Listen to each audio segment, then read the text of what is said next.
Jesus spoke to them again in parables, saying, "The kingdom of heaven may be compared to a king who gave a wedding feast for his son.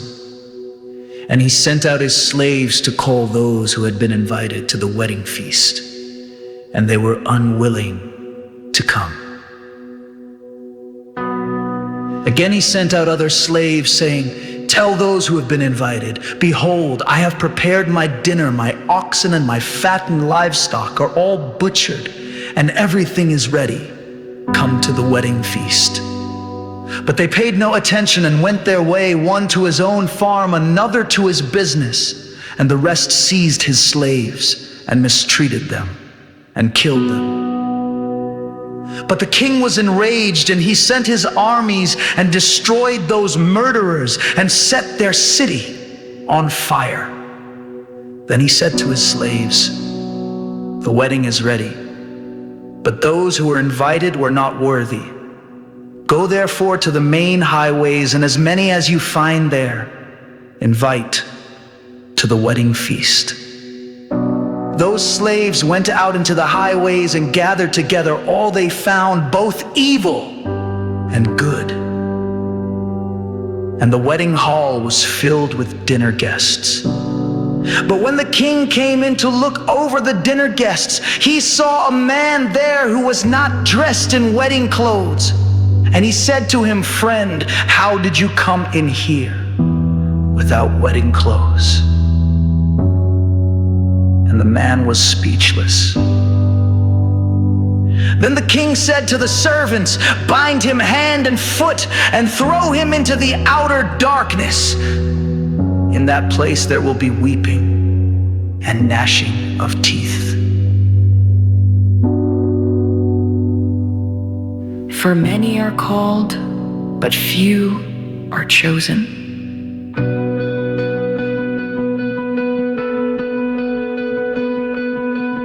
Then the Pharisees went and plotted together how they might trap him in what he said.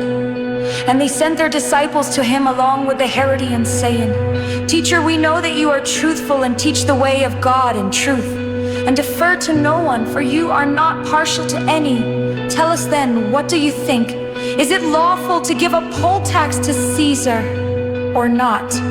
But Jesus perceived their malice and said, "Why are you testing me, you hypocrites? Show me the coin used for the poll tax." And they brought him a denarius. And he said to them, "Whose likeness and inscription is this?" They said to him, "Caesar's." Then he said to them, "Then render to Caesar the things that are Caesar's, and to God the things that are God's." And when they heard this, they were amazed and left him and went away. On that day, some Sadducees, who say there is no resurrection, came to Jesus and questioned him, asking, "Teacher, Moses said, if a man dies having no children, his brother as next of kin shall marry his wife and raise up children for his brother. Now there are 7 brothers with us, and the first married and died, and having no children left his wife to his brother. So also the second and the third, down to the 7th. Last of all, the woman died in the resurrection. Therefore, whose wife of the 7 will she be? For they all had married her." But Jesus answered and said to them, "You are mistaken, not understanding the scriptures nor the power of God. For in the resurrection they neither marry nor are given in marriage, but are like angels in heaven." But regarding the resurrection of the dead, have you not read what was spoken to you by God? "I am the God of Abraham, and the God of Isaac, and the God of Jacob." He is not the God of the dead, but of the living. When the crowds heard this, they were astonished at his teaching.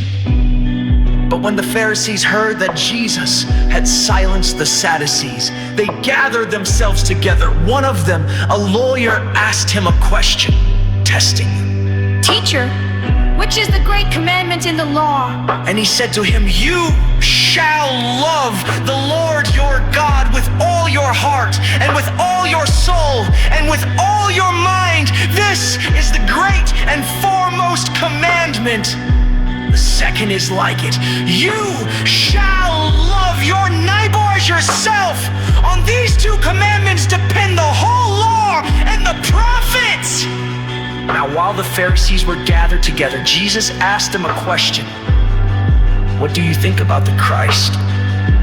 Whose son is he? They said to him, "The son of David." He said to them, "Then how does David in the Spirit call him Lord, saying, 'The Lord said to my Lord, sit at my right hand until I put your enemies beneath your feet'? If David then calls him Lord, how is he his son?" No one was able to answer him a word, nor did anyone dare from that day on to ask him another question.